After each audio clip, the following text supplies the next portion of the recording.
तो इतने लंबे इंतजार के बाद अब फाइनली मेकर्स ने कल्कि 2898 का एक ऐसा एंगेजिंग और धमाकेदार ट्रेलर हमारे सामने प्रेजेंट किया है ना, जिसे देखने के बाद मैं सिर्फ और सिर्फ इतना ही कहूंगा कि this is what we want to Indian cinema.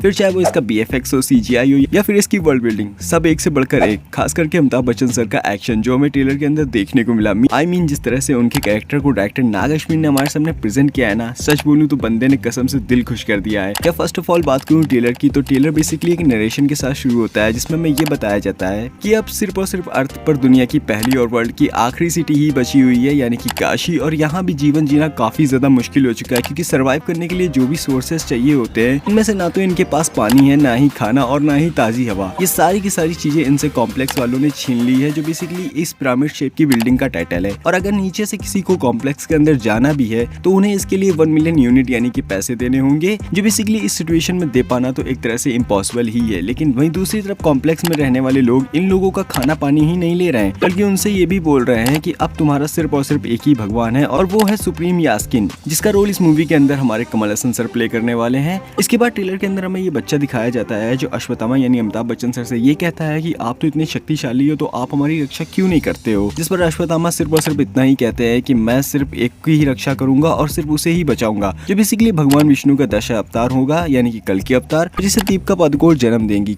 क्योंकि ट्रेलर के अंदर हम साफ देख सकते हैं कि दीपिका पादुकोण हमें एक प्रेग्नेंट लेडी के रोल में देखने को मिल रही है, जिनके पीछे कॉम्प्लेक्स वाले हाथ धोकर पड़े हुए हैं क्योंकि उनको वो बच्चा चाहिए और जिसकी रक्षा बेसिकली अश्वत्थामा कर रहे हैं। लेकिन मैं दीपिका पादुकोण के कैरेक्टर को कॉम्प्लेक्स ले जाने का जिम्मा अब भैरवा यानी प्रभास का कैरेक्टर लेता है, क्योंकि बदले में उसको 1 मिलियन यूनिट मिलेंगे जिससे वो कॉम्प्लेक्स जा पाएगा जहां वो हमेशा से जाना चाहता था। और इसलिए इस ट्रेलर में हमें आगे चलकर भैरवा वर्सेस अश्वत्थामा की एक फाइट भी देखने को मिलती है, जो बेसिकली काफी ज्यादा इंटरेस्टिंग, एंगेजिंग और गूज़बम्प से भरी हुई लगी मुझे।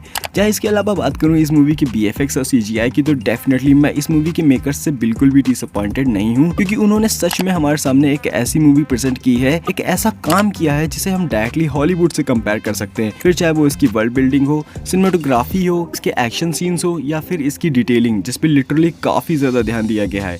एंड इसका कैमरा वर्क भी मुझे काफी ज्यादा इंप्रेसिव लगा। आई नो ट्रेलर 3 मिनट का था, बट इसके अंदर दिखाया गया विजुअल्स, म्यूजिक एंड एक्टर्स के look, specially Amitabh Bachchan sir का डी एजिंग वाला लुक, कमल हसन सर का एंड राजेंद्र प्रसाद सर का स्कैरी लुक, जिन्हें देखने के बाद लिटरली मुझे काफी ज्यादा गूज़बम्प वाली फीलिंग आई थी। और इन सब बातों ने पता ही नहीं चलने दिया कि ट्रेलर कब शुरू होकर खत्म हो जाता है। इसके अलावा 600 करोड़ की बजट में बनी ये मूवी, जो बेसिकली कल्कि और कली के महायुद्ध पर बेस्ड होने वाली है। लेकिन अगर तुम ट्रेलर को एक बार और ध्यान से देखते हो तो तुम्हें इस बात का भी पता चलेगा कि एक्चुअल ट्रेलर के अंदर ना तो कली है और ना ही कल्कि। खैर, इस पर किसी और वीडियो में बात करेंगे। ओवरऑल ट्रेलर मुझे काफी ज्यादा इंप्रेसिव और अच्छी वाइब्स देते हुए नजर आया। और अगर मूवी भी ट्रेलर की तरह ही एकदम धमाकेदार हुई तो डेफिनेटली ये इंडियन सिनेमा में एक हिस्ट्री क्रिएट कर देगी। खैर, तुम्हें कल्कि 2898 AD मूवी का ट्रेलर कैसा लगा और क्या तुमको लगता है कि ये मूवी 2000 करोड़ का कलेक्शन कर पाएगी? कमेंट्स में जरूर बताना और ऐसी इन्फॉर्मेटिव वीडियोस के लिए टू सब्सक्राइब।